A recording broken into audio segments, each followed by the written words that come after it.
Bon, déjà, faut dire les choses. Marius et les gardiens de la cité phocéenne, c'est pas du cinéma, c'est un tour en bus qui s'est pris un trottoir.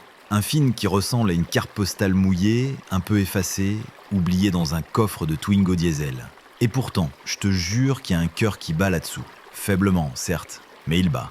Marius, il est là, vent debout face au destin, avec sa grande gueule de roi sans royaume, roi du caniveau qui rêve de strass et d'olive noire. Il traîne sa carcasse en short dans les rues d'une Marseille pastiche, photoshopée au Karcher.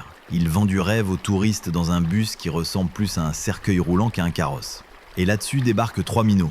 Des mômes de quartier, version produit local sans conservateur, qui te parlent de trésors comme si c'était Indiana Jones sous Subutex. Là tu te dis, tiens, peut-être que... Mais non.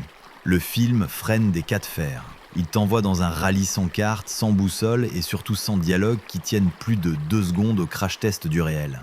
C'est pas que c'est mauvais, c'est que c'est mou, c'est pas que ça rate, c'est que ça n'ose rien.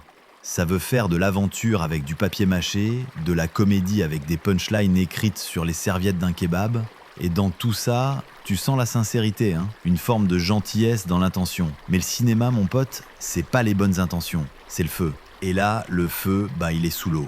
Tony Datis, il filme comme un mec qui a grandi sur YouTube. Ça coupe vite, ça zoome pour rien, ça fout des ralentis parce que ça fait stylé, mais la grammaire de l'image, elle s'apprend pas dans les effets spéciaux. Elle se mange, elle se vit. Et là, on mange du vide. Marius, au fond, il méritait mieux. C'est un personnage à la connard, un mec qui pense fort, qui rêve fort, mais à qui on file des phrases tièdes. T'as envie de lui hurler, vas-y, dis-le comme tu le sens. Mais il récite, et on sent qu'il s'étouffe dans un rôle qui aurait pu être immense, un Falstaff en claquettes.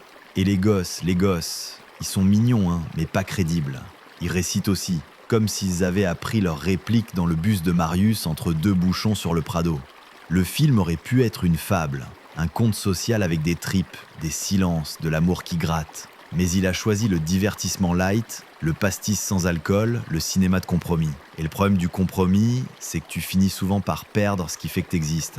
Alors voilà, on sort de la salle comme d'un tour panoramique, un peu sonné, pas vraiment fâché, mais profondément frustré. Parce qu'on a entrevu, derrière les rideaux, une vraie poésie. Une poésie de quartier, une mélancolie à la sauce aioli. Et on s'est dit, merde, pourquoi vous avez pas osé? Pourquoi vous avez pas gueulé, pleuré, déraillé? Note 6/20.